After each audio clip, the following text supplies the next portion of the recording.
Next, I call to the stand Sari Heidenreich with the United Religions Initiative. Hi, everyone. Thank you. My name is Sari Heidenreich. I'm representing the United Religions Initiative as the North American Regional Coordinator. We are the world's largest grassroots interfaith peace-building network with member organizations in 97 countries around the world, with nearly 100 member organizations in the United States alone. These organizations work in grassroots communities to bring together diverse faith leaders like you see standing behind me today to work together on social projects. Before I came here today, I got on the phone with one of them. This organization is called InterFaith Works. They operate in Syracuse, New York.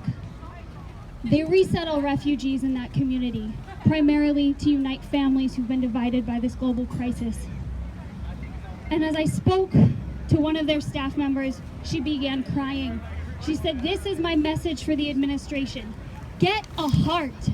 This is not who we are as a country. This is not who we are as a people. Refugees are people, human beings fleeing war and violence. We are ready to welcome them. It is the right thing to do." In her community, refugees are a vital part of society. In the past 4 years, 9 refugee students have graduated as valedictorian of the area's 5 high schools. Refugees are our nation's future doctors, lawyers, teachers, moms, and dads. In the United Religions Initiative, one of our founding principles is that we give and receive hospitality.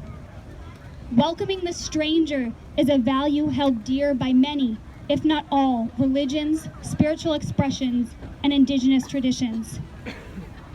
I'm in Washington, D.C. this week as part of a gathering of religious leaders from all over the country.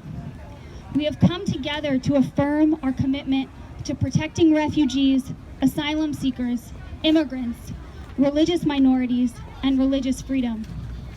Together, over 60 high-level national organizations have declared that our faiths teach us that each and every person is endowed with dignity and value, regardless of their country of origin, faith, race, or any other marker of identity. This includes refugees and immigrants targeted by this executive order.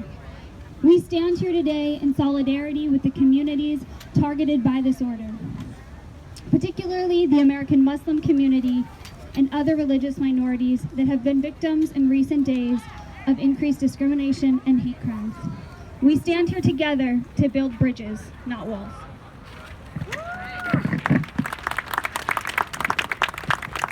Our final speaker is the Reverend Dr. Earl Trent, Chairman of the Church World Service Board of Directors and Senior Pastor of Florida Avenue Baptist Church. Reverend.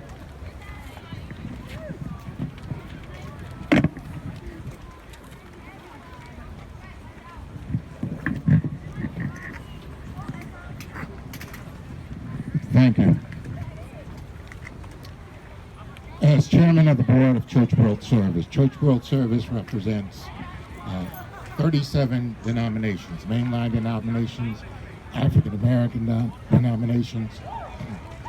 We are one of the 9 agencies that helps to resettle refugees. So when we see this executive order, we know it will grind to a halt the entire refugee resettlement program. What does that do? Refugees, the average stay of a refugee in a refugee camp is 20 years. The vetting process takes 2 years. By rolling this back, by saying 120 days, we're going to keep this in abeyance. It means many families are going to have to start all over. Their vetting is time sensitive. As you've heard from my fellow speakers, we are concerned. Not only are we concerned, we're here gathered together as a people of faith. Let me just say for one moment something that's not on script.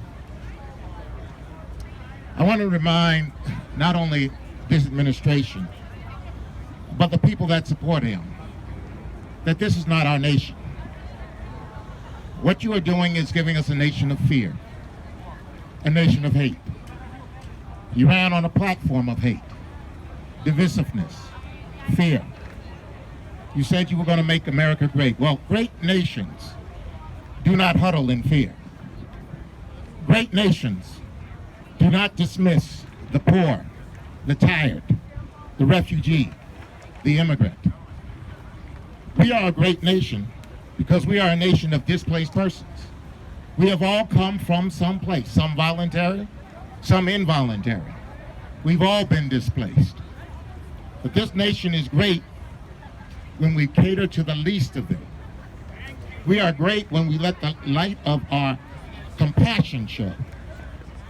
We ought to be a light to the world. And right now, we're darkness. We build walls. We huddle in fear. We want to build up our military.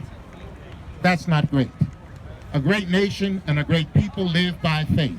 We are here as a community of faith.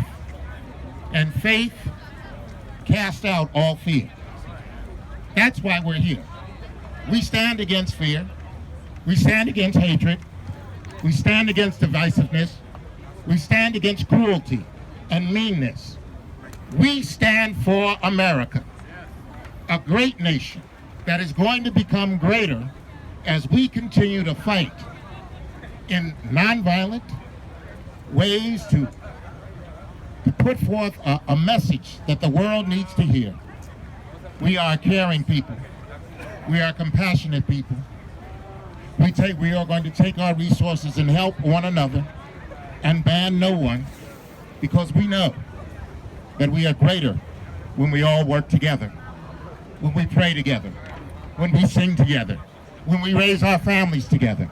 And it's only together, facing with faith and not fear, that we will be the nation that we're supposed to be. God bless you.